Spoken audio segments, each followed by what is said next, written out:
Those days when I'm tired or worn out or just basically sick of the grind, what do I do on those days? I go anyways. I get it done, even if I'm just going through the motions. I go through the motions. I don't really want to work out. I work out. I really don't want to hammer on a project. I hammer on the project. Don't really want to get up and get out of bed. I get up and get out of bed. You need to get things done.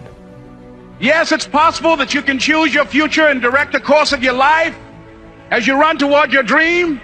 It's necessary that you have goals, that you write those goals down, that you plan, that you think constantly of how you can begin to improve what it is that you're doing. If it's your presentations, if it's your recruiting skills, whatever that is, it's also necessary that you look for ways to always find a way to pull it out when everybody else thinks that you are defeated. That you've got to take personal responsibility to know that in order to become successful, you've got to make it your personal business to do it. It's not easy. It's hard changing your life. You can live your dream. It was hard, ladies and gentlemen. It was very difficult to pick myself up each day believing that I could do it. There were times that I doubted myself. I said, God, why is this happening to me? I'm just trying to take care of my children and my mother. I'm not trying to steal or rob from anybody. Why did this have to happen to me? It was very hard. And here's what I want to say to you. For those of you that have experienced some hardships, don't give up on your dream. No one could have convinced me by holding on, by continuing to push forward, by continuing to run toward my dream, that one day I would have my own talk show. The way to become a millionaire, if you could think of how to become a millionaire, you do it by Friday. You don't have to go that far. All you have to do is think of your God-given gift. All of you can do something somebody will pay you $10 to do. I don't care if it's cutting grass, doing their hair, painting a wall, babysitting, taking care of the elderly, teaching, tutoring. Everybody can do something for $10. This is how I got to this place of success. My jokes were $25 a night. I made that for a long time. Whatever you do to make $10, this gift that God has given you at birth, because God never created a soul he didn't give a gift to. All of you have one. I don't care if it's frying chicken. Some of you fry chicken better than anybody else, bake pie, do hair, something. Do whatever it is for $10. After you make the $10, I want you to do it 10 more times. You'll now have $100. After you make $100, whatever you did to make the $100, that $10 idea, I want you to do it 10 more times. You're gonna have $1,000.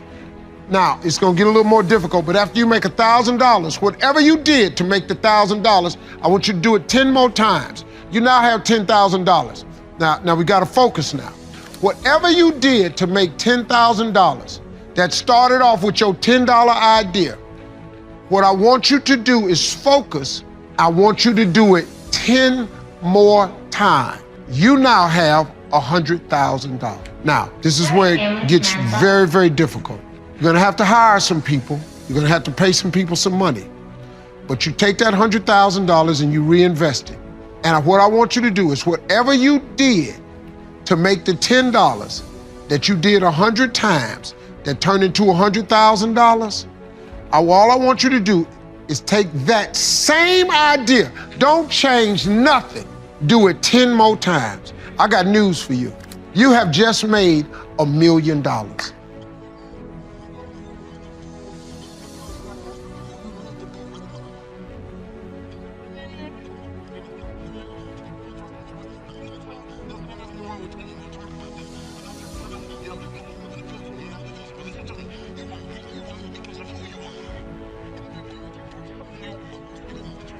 I'll never forget the day I was like, yo, I'm ready. Like, for real, I'm ready to go global. I'm ready to change people's lives. I will never forget the day I was like, woo, I'm ready to take my game to a whole nother level.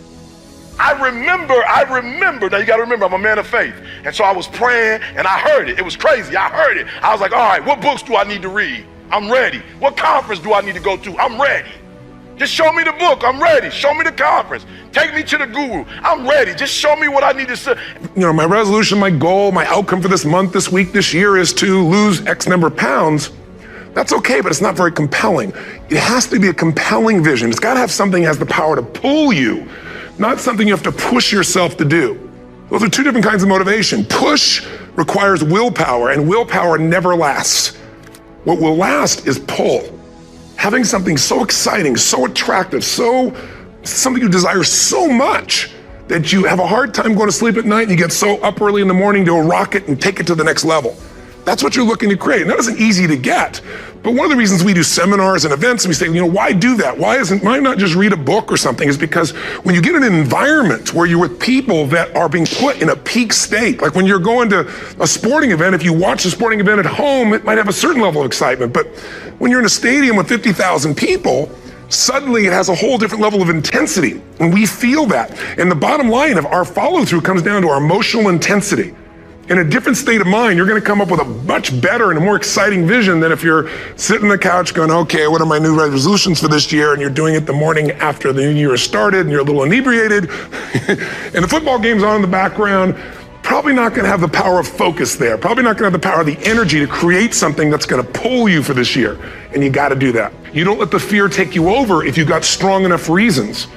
Those reasons can be positive or those reasons can also be negative. They can be, if I don't do this, this is what's going to cost me. And if I do this, this is what I'm going to gain in my life. Reasons come first, answers come second. If you get a compelling vision and you got strong enough reasons that will push you through the tough times, you're going to do things other people don't do. Instead of collapsing, even if you get off target, you won't go, oh, I blew it. You'll get right back on target, make the change, make things happen. And I know you've done this in many areas of your life. Just think about it again. I'm not teaching you something really new here today. I just want to remind you of what your soul knows. You got to change, you got to improve, and you got to go through a simple process fundamentally to make that progress. First step, vision that's compelling. Second step, make sure that there's strong enough reasons to follow through. Third step, you got to review it and feel it every day. I mean, anything. Have you ever had this happen in your life? Has there been anything in your life that you've ever wanted so badly? You were so desirous of it. You had such a hunger for it that you couldn't stop thinking about it. Could have been a career move, could have been when you were a kid, a car, it could have been a relationship, it could have been anything, but you were obsessed. You wanted to make this happen. You wanted to attract this to your life. You just wanted something. And you didn't even know how to get it, but it was so compelling to you. You kept thinking about it every day, envisioning it, imagining it, feeling it. And then stuff happened. And suddenly you started to attract people or situations to your life, and it just came together. Like, you didn't even have a total plan. It was just that it was so a part of your focus with so much intensity and emotion so often that it sensitized you to notice anything that could get you there.